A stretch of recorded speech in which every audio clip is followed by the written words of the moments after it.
Adults only at this table, my older brother Vincent announced, gesturing to the elegant dining room arrangement with the authority of a man who believed his word was law. You can sit with the kids since you haven't really achieved anything.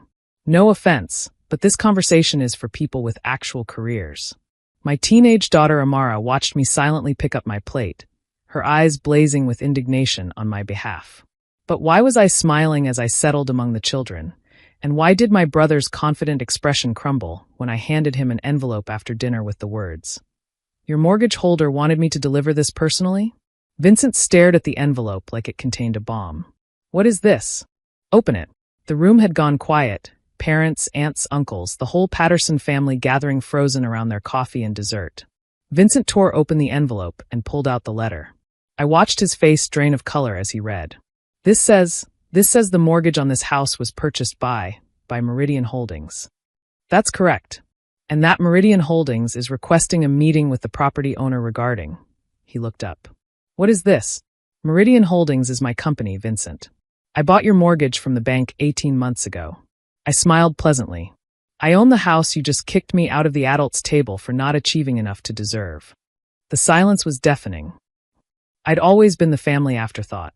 The Patterson family measured worth in specific, visible ways. Professional titles, corner offices, impressive job descriptions that could be deployed at dinner parties.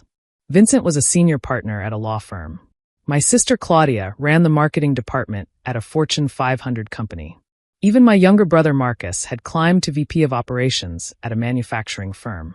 And then there was Eleanor, Ellie, the middle child who'd never found her footing. That was the family narrative, anyway. Ellie dropped out of business school. Ellie worked odd jobs. Ellie never settled into a real career. Ellie was the cautionary tale, the one parents referenced when encouraging their children to be more like Vincent or Claudia. What they didn't know, what I deliberately kept hidden for 15 years, was the truth behind those odd jobs. I discovered real estate by accident. At 24, broke and directionless, I'd taken a job as an assistant to a property investor named Margaret Chin.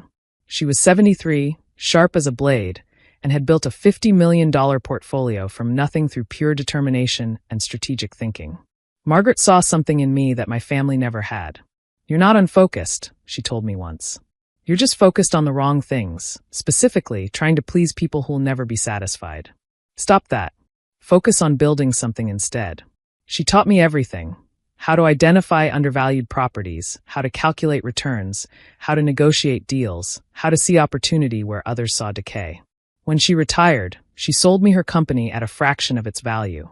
Her final gift to the protege she'd never expected to find. I renamed it Meridian Holdings and got to work. By the time I was 40, my portfolio included 127 properties across 4 states. Commercial buildings, apartment complexes, single-family rentals, mixed-use developments.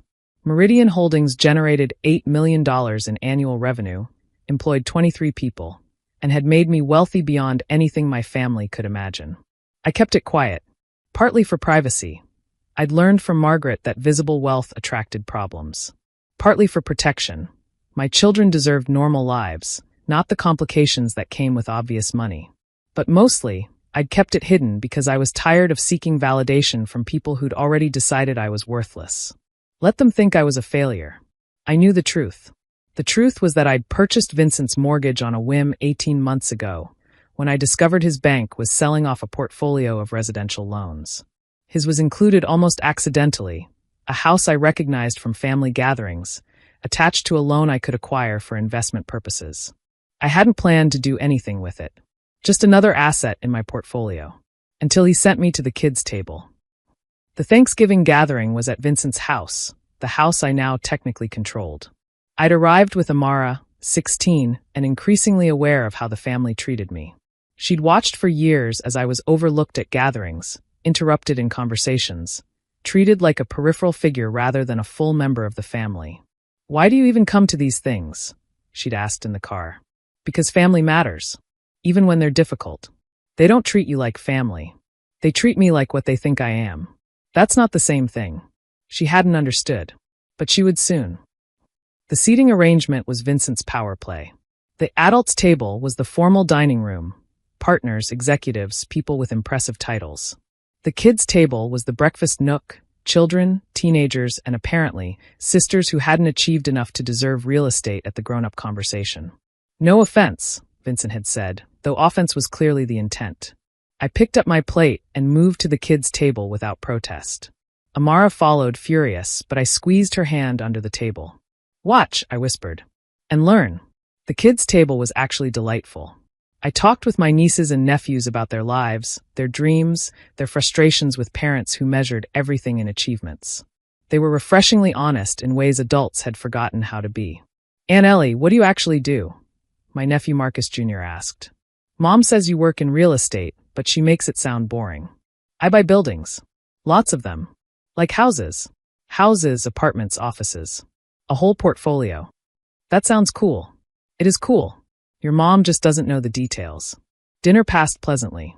I ate good food, had genuine conversations, and let my siblings enjoy their exclusive adult table with its discussions of promotions and stock options and all the metrics they use to measure human worth. After dinner, I retrieved the envelope from my purse. "Your mortgage holder wanted me to deliver this personally." The words hung in the air as Vincent processed the letter's contents.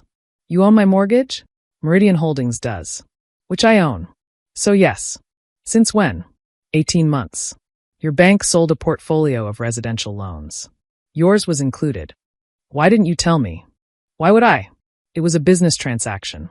I buy lots of mortgages." I sat down across from him, calm while chaos erupted around us. "But I thought tonight was an appropriate time to mention it, since you made it clear that achievement determines seating arrangements in this family."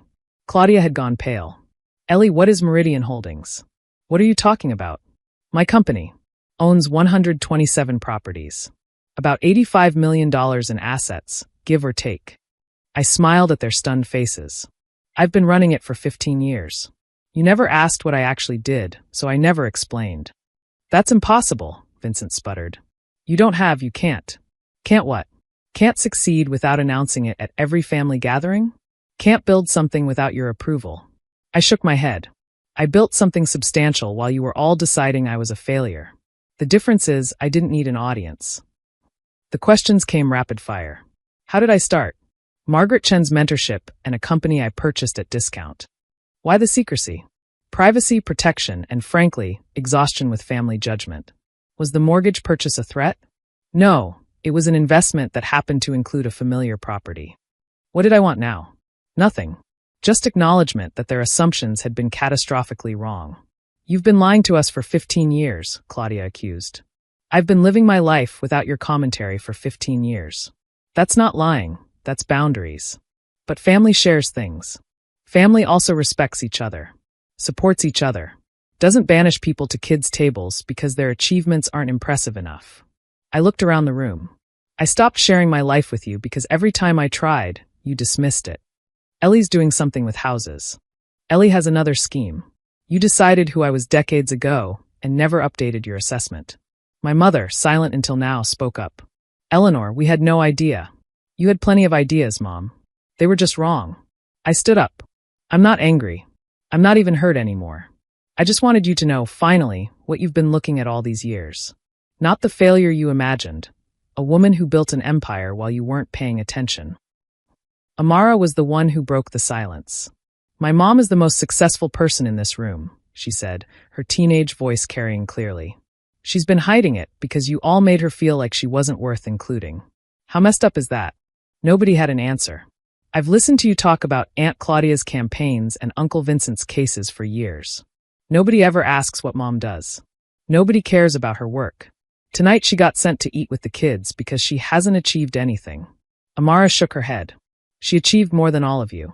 She just didn't need you to know about it." My heart swelled with pride. My daughter, at 16, understood what my siblings had spent decades failing to grasp. "We're going to head out," I said, gathering my things. "Thank you for dinner, Vincent. The house looks lovely, by the way. You've taken good care of my investment." "Ellie, wait. The mortgage is fine. I'm not calling it in or doing anything dramatic. It's just an asset." I paused at the door. "But maybe next Thanksgiving, the seating arrangements could be based on something other than who has the most impressive job title. Just a thought." The drive home was quiet at first. "Mom," Amara finally said, "that was incredible. I'm not sure incredible is the right word. They've been awful to you forever. And you just handled it. Like it didn't even bother you. It bothered me for a long time.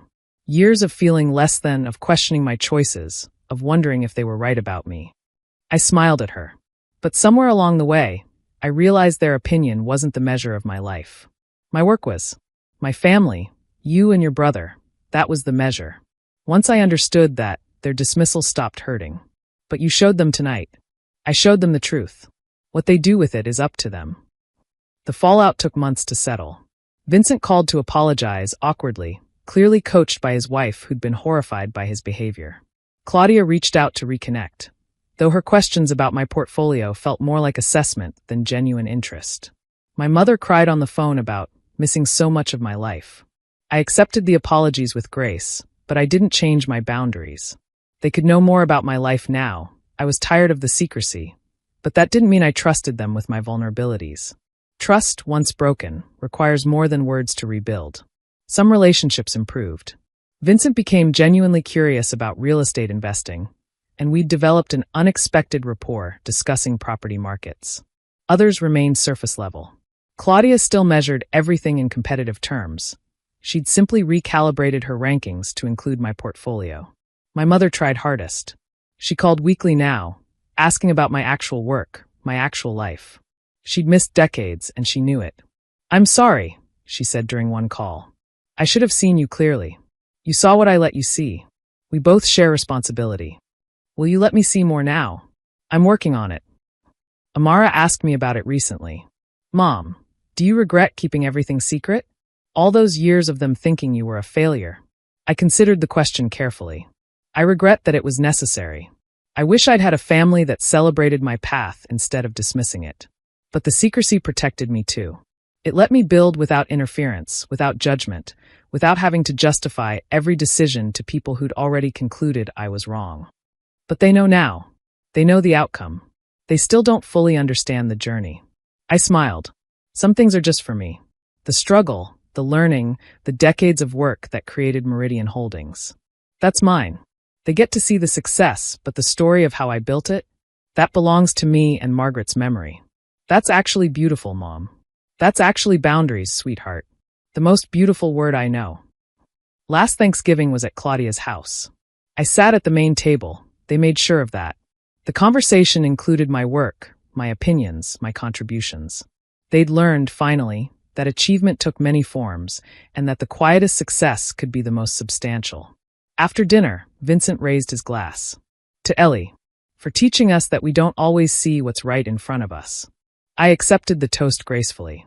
But later, when the dishes were cleared and the family scattered, I found myself in the kitchen with Amara, drying plates in comfortable silence.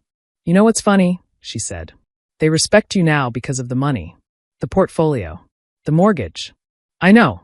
Does that bother you? It used to. But I've made peace with it." I set down a plate. People see what they're able to see. For years, they could only see my lack of visible success. Now they can only see my visible success. Neither version is the whole truth. What's the whole truth? I smiled at my daughter. That I built something I'm proud of, raised children I adore, and learned to stop measuring my worth by anyone else's standards. That's the whole truth. And that truth existed whether they saw it or not.